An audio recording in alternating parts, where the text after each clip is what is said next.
guys, it's TheFrXion here, or Tank12, however you call me, I don't really care, and welcome back to World of Tanks, where we are today reviewing the Lorraine 40T. This is a French Tier 8 premium medium tank that used to be a Tier 9 medium tank in the regular tech tree. And this tank was really bad at Tier 9, but it's really nice at Tier 8. Why are we making a video on it? Because it was recently added into the Bond shop, and you guys know I love making Bond shop videos. This is a tank that is totally worth the 8,000 bonds if you really like playing French medium tanks, and if you can learn the ways of the Lorraine 40T. This is going to be a tank that it can be extremely punishing to play if you don't know how to play light or medium tanks, and if you don't know how to play French medium tanks in particular, because if you're playing this tank wrong, you're going to have really bad games, you're going to get really frustrated, and it's not going to be a very enjoyable experience for you.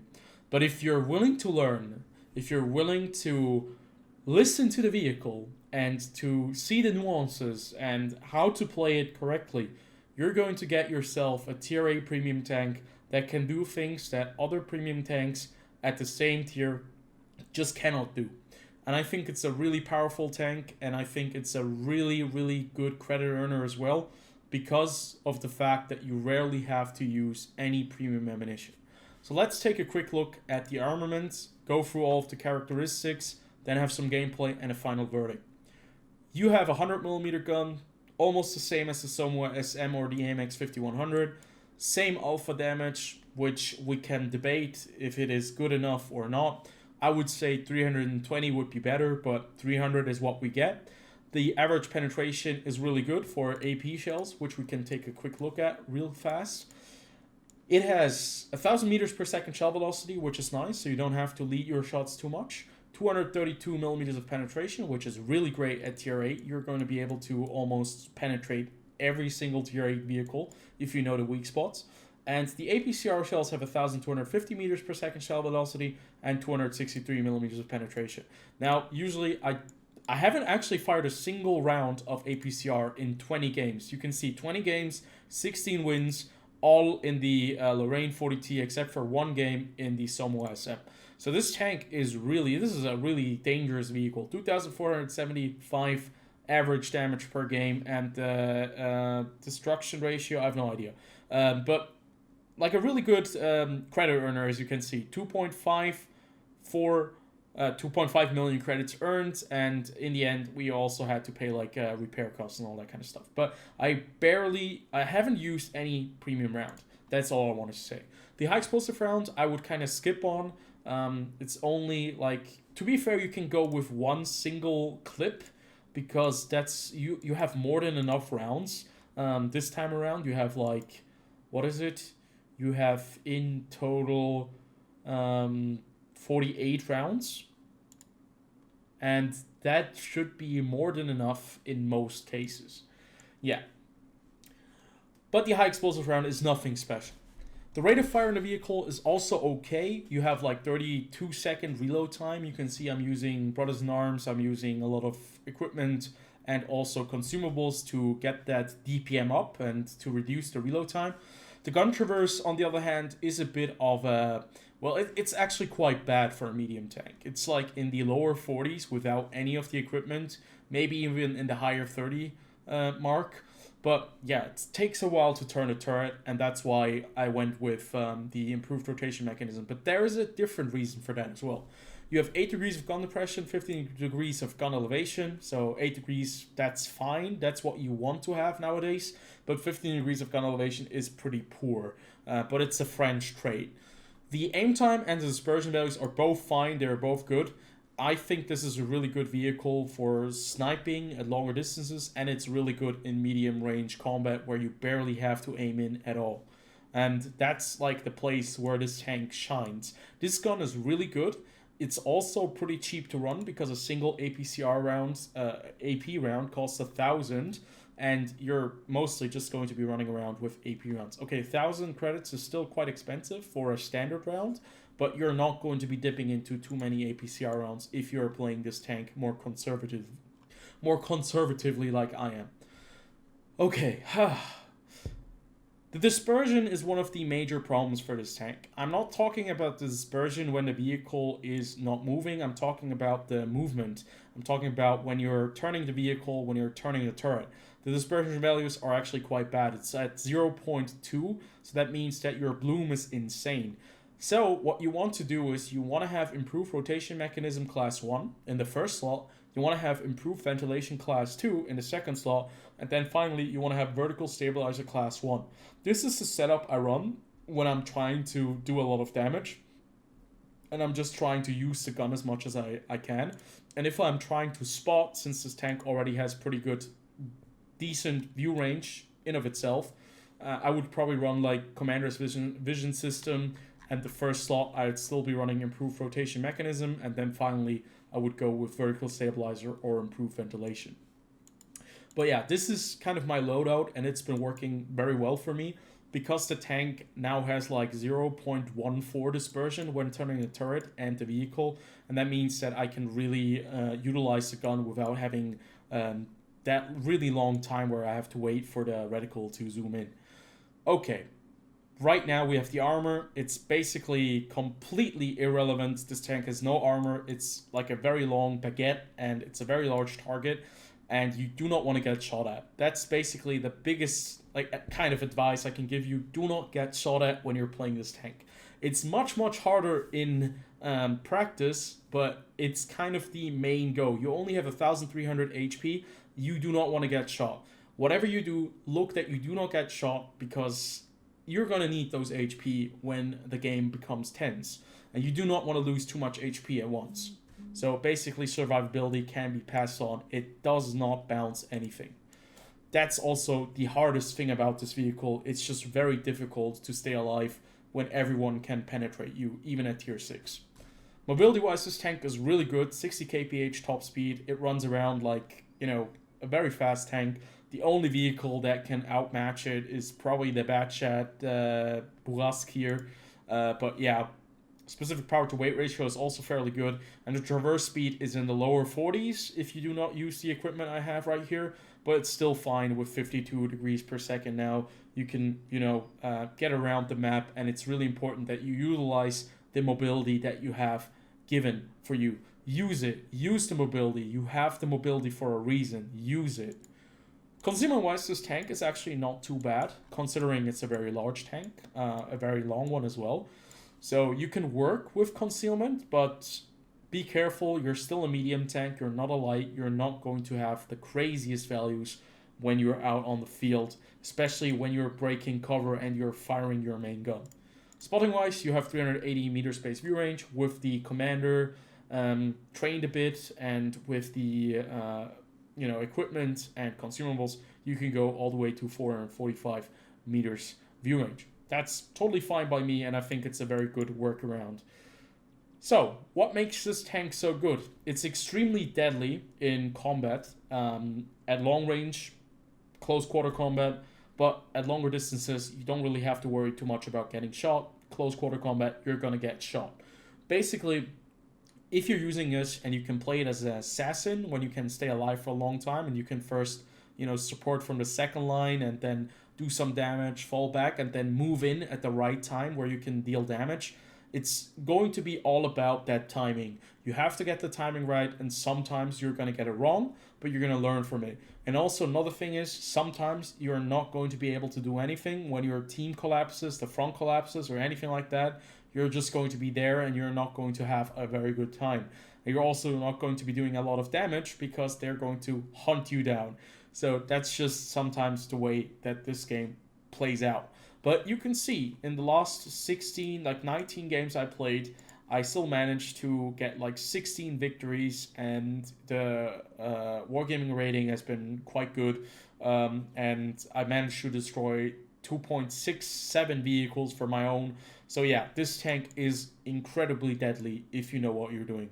So let's jump on over to the gameplay, where I can give you guys some more in-depth analysis on why I'm doing that and what I'm doing wherever, and what you want to keep an eye out on when you're playing the Lorraine 40T. And then finally, we're going to talk about the final verdict, if it is worth it or not. And I think by this point, you already know I love this tank. Okay, so First gameplay we're gonna look at is on the map Airfield, and this is a map that doesn't really allow you to maneuver a lot. And this is actually a map where I'm playing my medium tanks very aggressively, and I just want to point out the limitations that the Lorraine 40T has and the things it can do with its massive 100mm gun. It's a really competitive tank if you get the jump on people. It's incredible how much damage you can do in a short amount of time and just how destructive the tank is, especially considering that whenever I see a Lorraine 40T, I just don't really have a lot of respect for it because I never assume somebody to be playing it effectively. And when somebody does, it really always catches me off guard because the tank doesn't seem to be, it doesn't look very threatening out of all the vehicles, to be fair. So we get one heat round in the face immediately at the beginning of this match. T55A puts one right into us. And it was a bit of a risky move to get up here into this position, but because we have the 60 kph, we still managed to do it even after we were a bit late to the party. Now, one thing you really do not want to do in the Lorraine 40T is you do not want to get spotted early on in the game, like the same as this Lorraine 40T is doing right there. One thing you also do not want to do is be greedy, and you can see that greed is almost going to cost me. I put one into the Lorraine 40T, I put a second one into it and a third one, and I kind of traded the last shot there, but I still managed to go out with 887 damage, but I still lost almost half of my HP now. And that means that we're going to be severely limited in terms of being able to run away from vehicles that will chase us eventually. So that means we have just kind of limited our limited our chances of having a good game. And also right there, this T55A is no slouch. He's not an idiot. He knows that I'm still here. And this position now has become much more difficult to play because you're going to be very close to them over there. It's also the first time I played this side on Airfield, so I was a bit too aggressive, and I just wanted to, try to play this tank a bit more in the offensive role. But to be fair, it's something you should rarely do, and you should only do if you have support. By this point, you can see that we do not have any heavy tank right next to us at E5. Usually that's where the heavy tanks do stack up. And we only have a T34-3 who thankfully turns around to engage these guys, and I'm waiting for my moment. Now take a look at this. This is a 50 TP, full HP, coming around the corner, and now he's going to suffer for it. And that's the beauty of this vehicle. Doing that much damage, 1,224 in a very, very quick succession. That's something you can do with this tank, and something that's just very novel most of the time still, to me. But sadly, we get focused and followed by the Iron Army, and we do a barrel roll, but we still are alive. We're still fighting, and in the end, that's like the most important thing when you're playing the Lorraine 40T. You want to be in the fight. You want to be able to do damage, and you just do not want to die. So right here you can see the Iron Army is focusing on the T34-3. I'm just waiting for him to fire at him or something like that. And to then engage the Iron Army because we have to clear out all of these guys now. It looks like we have the advantage, and we should probably push forward and now knock out the remaining tanks that are still here.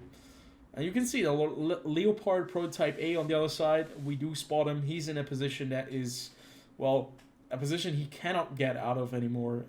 I noticed that the map that they changed, that the position a Leopard Prototype A is in, is actually even more deadly now than it was before. Because the cover is basically accessible from both ways, and yeah, it's a very difficult spot to get out of still. So, what I still know is that the Object 704 is right around the corner, and this is where you want to just have, some serious, intuition, or where you want to know about the map, and you also want to be on the lookout for the double bush and, knowing the mechanics. Because right there we managed to track the Object 704, do a lot of damage, and you can once again see just how brutal this tank is if it is able to clip something. even a tier 9 vehicle. And especially, you barely have to use premium rounds at all, because even if we had the frontal part of the 704, that wouldn't have been a problem for us right there. So now it's like the final stages of the game, where we are just now going to try to clean up. And you can see that I've been a lot more cautious now. I do not want to be like overextending myself. I don't want to be the guy who runs out and gets himself into a position where he gets easily like knocked out. But we still have one clip, and we just want to do as much damage as we can without running into the fight head first. When you're playing the Lorraine 40T, you should always have the survivability in mind. Like, surviving it to be able to do more damage, that's going to be your motto, because if you're dead, you cannot do any more damage. You might spot for your team, you might get like a little bit of assistance damage, but I've learned over the years that trusting your team, having faith in your other players, is a very dangerous kind of game. Right here you can see that the 8 degrees of gun depression actually don't work on the side, but we still managed to get one more shot into the IS-3-2, and we do 4,000 damage total in the end after 7 minutes. So it's a very quick game. Maybe if all the games are this quick, we can do 3 games, and hopefully I can just portray the message of why I really like this tank. It's like a dream when you're getting the drop on somebody. It's a dream when you're able to unload on on a vehicle. It's a lot of fun. I always like that, and I'm never gonna grow tired of it when I can unload like an entire clip into somebody. It's so much fun. So either way, let's jump to the other gameplay that I have prepared for you guys, and then we can see if we go to the third one or if we do the final verdicts first. Okay, for the second game, I have a match on Berlin, and we're on the opposite side of the Reichstag, where the German, this German government parliament comes together. So, this is a map where you either go to the right side, the J and K line, or you go to the B, C, and D line. You either fight it inside like some of the buildings over there, or over here in the ruins of other buildings that have been knocked out. Now, with the Lorraine 40T, you really want to keep your distance. You do not want to be the one who opens the fighting. You do not want to be the one who is like at the front lines at the beginning. You want to be a participant in the battle, but you do not want to risk your skin. Basically, you have to be a little bit of a player who doesn't have any backbone, because you don't have a backbone in this tank. Whenever somebody shoots you, it's going to go right through you like, well, a knife through butter. So basically, you want to stay alive as long as you can. That also means that sometimes, in a scenario like this, where we have a UDIS 14.5, CS52 Liz, and a Super Pershing like a couple hundred meters away from us, we are not going to be engaging them immediately, because we can't sacrifice all of our hit points at the beginning of the battle. So what we end up doing is we're going to use the strengths of this vehicle, and that is the very, very good 100mm gun, and also its very good mobility. And the mobility, as you can see, allows you to get into places where other tanks usually are not able to go to. And we have our first targets. It is a UDIS 14.5, very easy side shot. Since the accuracy is pretty good, you are going to be hitting most of your shells. Not all of them though. And you can see this UDIS 14.5 is just in a very desperate situation. He's trying to climb a wall to get out of the way. But yeah, this gives us like basically the perfect opportunity to play the middle and now also have an impact on both fronts. That is a very beautiful little thing that you have going when you're playing the Lorraine 40T. That's something you should always keep an eye out when you're playing a medium tank or an autoloader. It doesn't even have to be just an autoloader. Because if you can get yourself into positions like these, where I am in the middle, I'm uncontested, nobody is fighting me for this position, I have a huge bunker as cover for me, and I can basically support fire, or, provide supporting fire towards both directions. This is the dream that you want to have when you're playing the Lorraine 40T. But sometimes, you know, dreams are not everything, and you can see we just missed the M4 Revalorise twice, even though this tank has accuracy of like 0.31 dispersion at 100 meters. So sadly, yeah, RNG, everything is going to make your games a bit of a pain sometimes, but not all of the time. But you can see in this position that we are currently in, we have all of the advantages. We can basically use this little mount right here as cover and just poke out once we're reloaded. You can see that Revalorise is not ready for us to play, but we just knock him out, and now it's just 2 IS-6 tanks that we can both penetrate because of our great AP rounds. And we really don't have to be too scared of their very bad accuracy. Either way, so far, almost 4 minutes have gone past in this match. We have managed to basically provide fire on both fronts, and now we still have the opportunity to reload once again and go again. And this time around, it's against a direct counterpart of us, another Lorraine 40T, who is just sitting in E7. And you can see just like this tank is very large, a very big weak spot on top of the turret, a turret that is already very badly armored, and we can just easily go right through him without any problems. Sadly, the last round does not finish him off because it goes against the wall, but we are still able to put the final round into another target.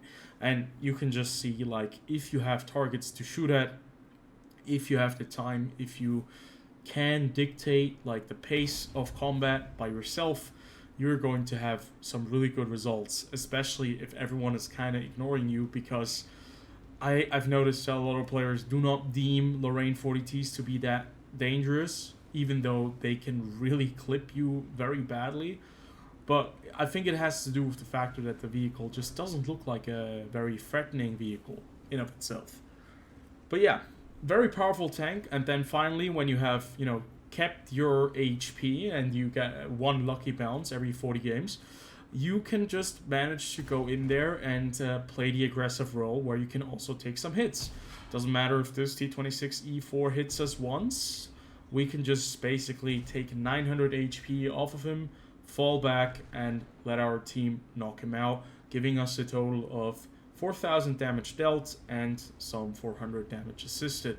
And that's just how quickly you can do the damage in about 6 minutes in a Lorraine 40T. We would have done more if we hadn't missed like 3 or 4 shots, like a single entire magazine has been wasted. But one thing I have to address real quick is the fact that the RNG sometimes, the alpha damage of 300, is not always achievable. You can see sometimes you get very bad RNG, minus 25%, and you go down to below 280, 270 damage, and that is going to be really frustrating, and that is sadly the state that we are at right now. I still think that this tank is in a pretty good state, and it doesn't need to be buffed or nerfed in any way, shape, or form. I think it performs fairly well at the moment, but it's just something you have to keep in mind. Your 300 alpha damage is not going to be the damage you are going to be doing most of the time. So let's move on to the final game, and then we can have the verdict. Okay, final game, Serene Coast, another tier 8 matchup only, but this one really is going to show off like the decision making that's really important when you're playing this tank, and also the ability to switch the flank whenever you need to. You can see we're playing in the north. This is the spawn that actually has like a massive advantage in my opinion when going towards the 1-2 line, because we're fighting on a hill where we are shooting down, and the guys are fighting on a hill where they have to actually fight upwards. They're like on a slope, and I just realized that we are on the hill a lot faster than they are. Look at the distance between us and their spawn, and you know, it's usually a very unfair fight, and I think Wargaming should really do something about this, because this map is insanely unbalanced just on this corner alone here.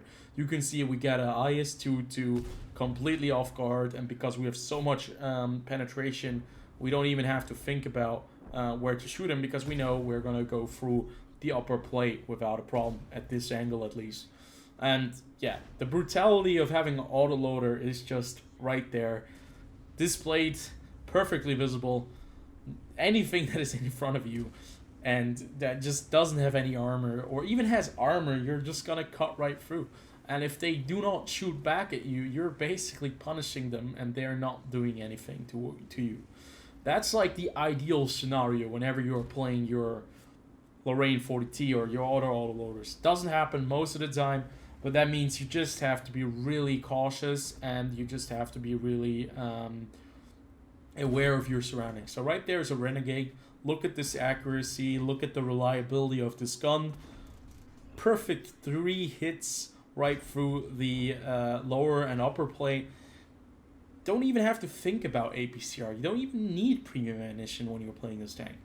3 minutes have passed, not even 3 minutes, 2.5, and we're already at 2k damage this far. We haven't lost a single ounce of HP, and that is because we are quite defensively minded. We are only shooting at tanks that we can shoot, and we only like expose ourselves when we know that we are kind of loaded and we know that we have a target that we can actually fire at.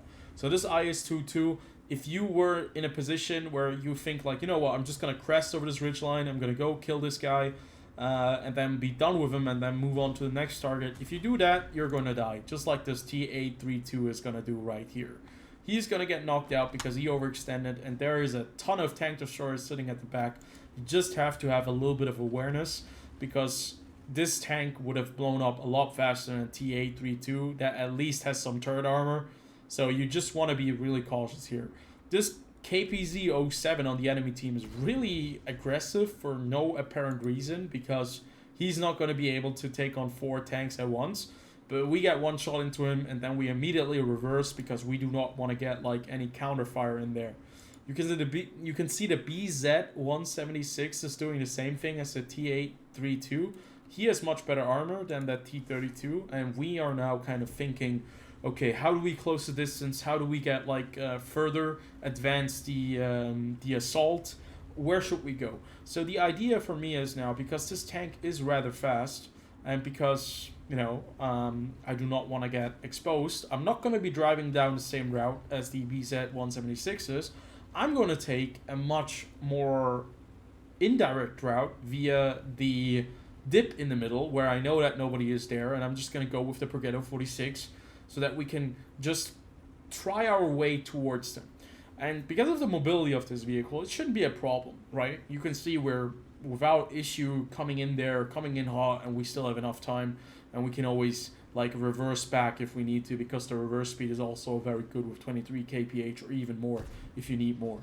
We spot the Bourrasque. He didn't expect anyone to drive up that close to him, and now finally the Bourrasque is going to get some incoming fire by the Progetto 46, who is going to overexpose himself a little bit too much, and also like the UDIS 14-15 or 14-5 at the back. Now, what is really important is that you manage your ammunition as well.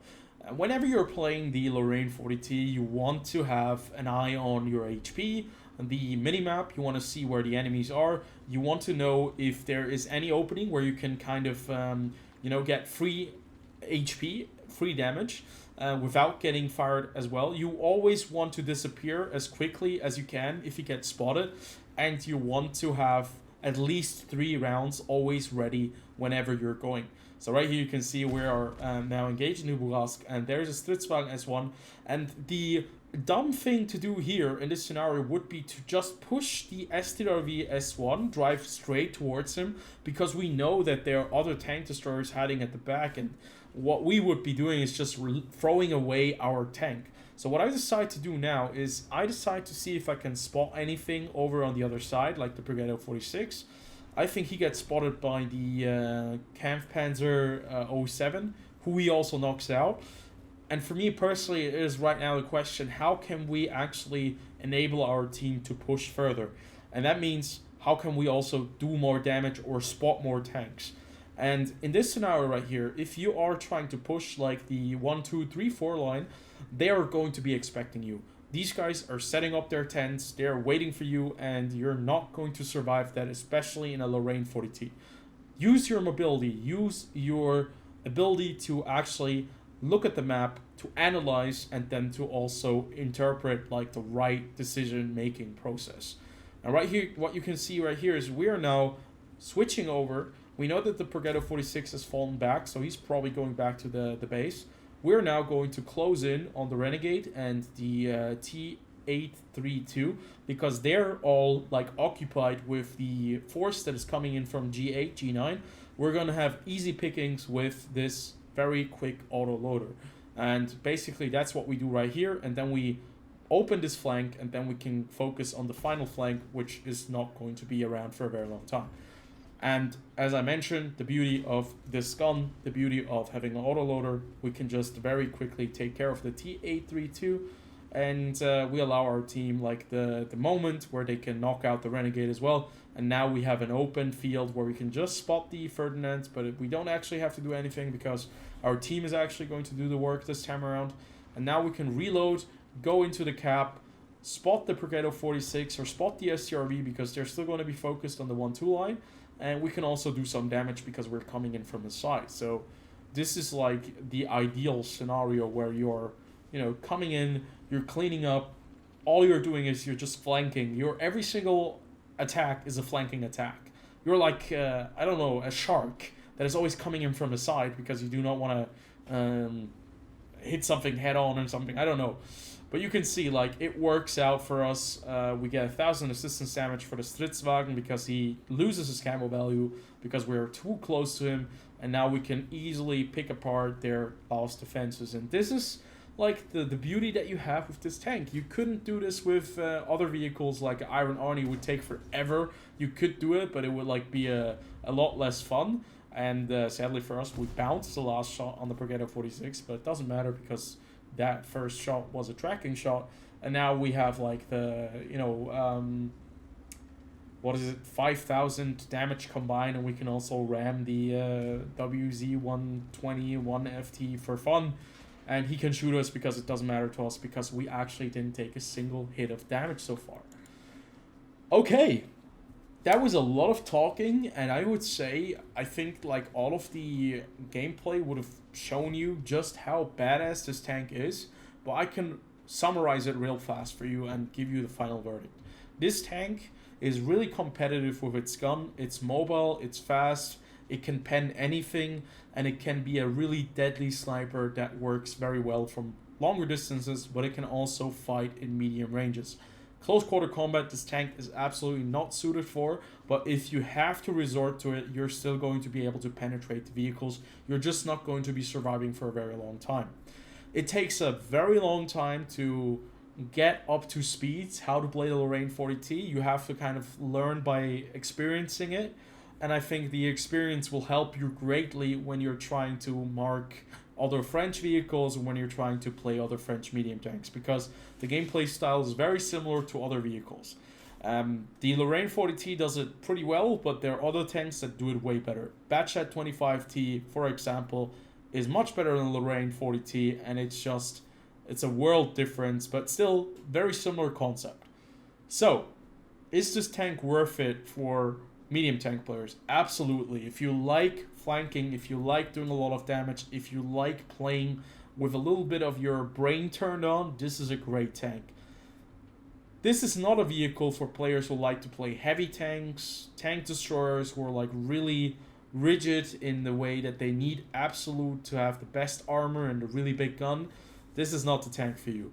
But maybe you could be persuaded that it is a different playstyle that might fit you, right? It could be a trial, but it's a very difficult tank to master, especially if you do not have any experience prior with French medium tanks. You could make a lot of mistakes, but sometimes that is a great challenge. So I just want to point it out. This is a tank that everyone can try out if they want to have a challenge. For the medium tank players, they're already going to be accustomed to the style. To the French players, they're going to love this tank. It's worth the 8,000 bonds. It's great. I really enjoy it. And I think Wargaming dropped a great tank into the bond shop this time around. And I'm very grateful for players to try it out. Hopefully you guys just did like this review. It's a bit of a longer one, but either way, I'll see you guys in the next video. Until then, have a good one.